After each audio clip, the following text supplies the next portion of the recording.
What if I told you the reason you're exhausted isn't because you're weak? Is it because you've been strong for too long? Not physically tired. Not I need a nap tired. I'm talking about that deep, silent exhaustion where even small tasks feel heavy. Where replying to a message feels overwhelming.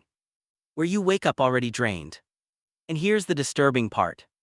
Most people don't even realize they're burning out until something inside them breaks.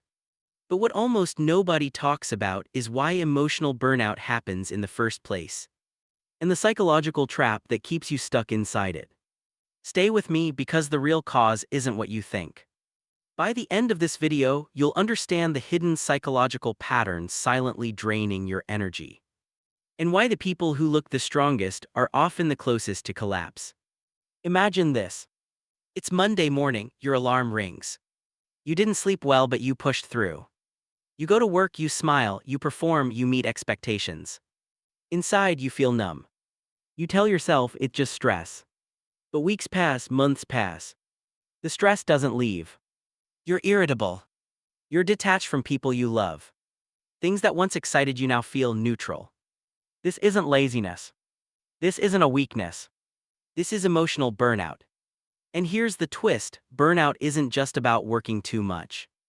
In 2019, the World Health Organization officially classified burnout as an occupational phenomenon, but modern psychology has expanded the understanding. Emotional burnout doesn't just happen in offices, it happens in relationships, in caregiving, in ambition. I'm constantly trying to be enough. It happens when your emotional resources are depleted and you never refill them. But why does that happen? The psychological mechanism behind burnout. Let's simplify something powerful. Your brain runs on energy, not just physical energy, emotional energy. Every time you suppress frustration, every time you fake a smile, every time you say it's fine when it's not, you spend emotional currency. Psychologists call this emotional labor, a term popularized by sociologist Arlie Hochschild in the 1980s. It describes the effort required to manage and regulate emotions to meet external expectations. Now here where it gets dangerous. When emotional labor becomes constant. When you're always the strong one, the reliable one, the calm one, your nervous system never truly rests. Research in the Journal of Applied Psychology has shown that chronic emotional regulation increases stress hormones like cortisol. Over time, this leads to emotional exhaustion, the core component of burnout. But that's only half the story. The real trap is psychological identity. Have you ever noticed how some people are proud of being busy? I'm just wired this way. I work better under pressure. I don't need rest. We live in a culture that glorifies productivity and resilience. Especially if you're between 18 and 40, this is your building years, right? Hustle, grind, prove yourself. But here's the paradox. When your identity becomes the strong one or the high achiever, you stop listening to your limits. Your brain starts associating rest with weakness. Slowing down feels like failure. So even when your body whispers, you ignore it until it screams. Psychologist Christina Maslach, one of the leading researchers on burnout, identified three core dimensions: emotional exhaustion, depersonalization, feeling detached or numb, reduced sense of accomplishment. Read that again. Burnout literally changes how you see yourself. You stop feeling like you. Have you ever felt that? Like you're functioning but not fully present? If you have, comment "I feel this" below. I want to see how many of you recognize this pattern. Now let's go deeper. Burnout isn't just emotional, it's neurological. When stress becomes chronic, your amygdala, the brain's threat detector, stays hyperactive. Meanwhile, your prefrontal cortex, responsible for decision-making and focus, starts losing efficiency. That's why you feel foggy. That's why small decisions feel overwhelming. A 2021 study in Nature Reviews Neuroscience found prolonged stress can physically alter neural pathways linked to motivation and reward. Translation: things that used to excite you don't hit the same spot anymore. And that scares people. They think, why don't I care anymore? Why am I so numb? But numbness isn't apathy. It's protection. Your brain dulls emotion to survive overload. That's the hidden psychological secret we teased earlier. Burnout is not failure. It's your nervous system trying to protect you. Here's something most people miss. You can be successful and burn out. You can be smiling and emotionally collapsing. High-functioning burnout is common in ambitious young adults. You meet deadlines, you show up, you perform. But internally you feel empty. Because burnout doesn't always look like quitting. Sometimes it looks like pushing harder. And that's why it's so dangerous. Let me ask you something. When was the last time you rested without guilt? Not scrolling, not multitasking. Real mental rest. Type in the comments, "I deserve rest," if that statement feels uncomfortable to say. Because of that discomfort. That's conditioning.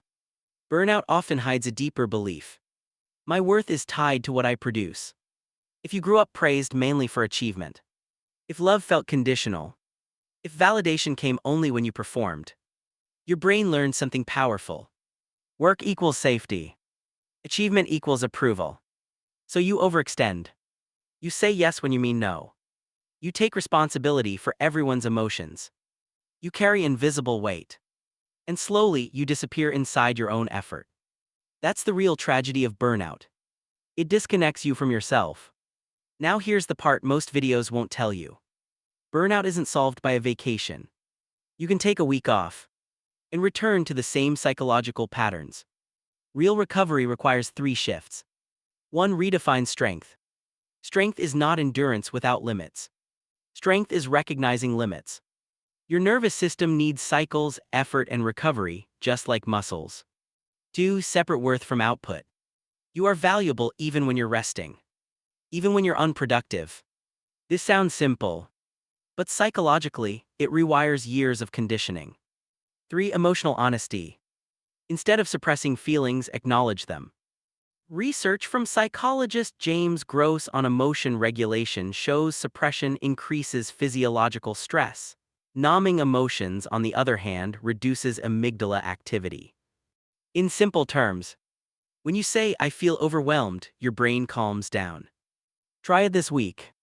Instead of "I'm fine," say what's real. Remember the question from the beginning.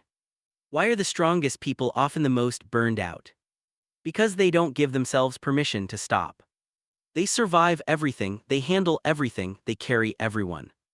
But survival mode isn't meant to be permanent. Burnout is what happens when survival becomes a lifestyle. And here's the empowering truth. Your exhaustion isn't proof that you're incapable. It's proof that you've been capable for too long without support. Let that sink in. Imagine a version of you who works hard, but also rests deeply. Who achieves, but doesn't attach identity to achievement. Who shows up for others, without abandoning themselves. That version isn't lazy. That version is sustainable. So here's the question I want you to sit with.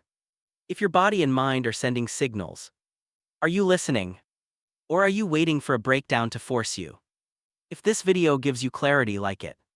If you felt seen, subscribe. And turn on the notification bell, because we're building a space where psychology isn't just theory, it's a transformation.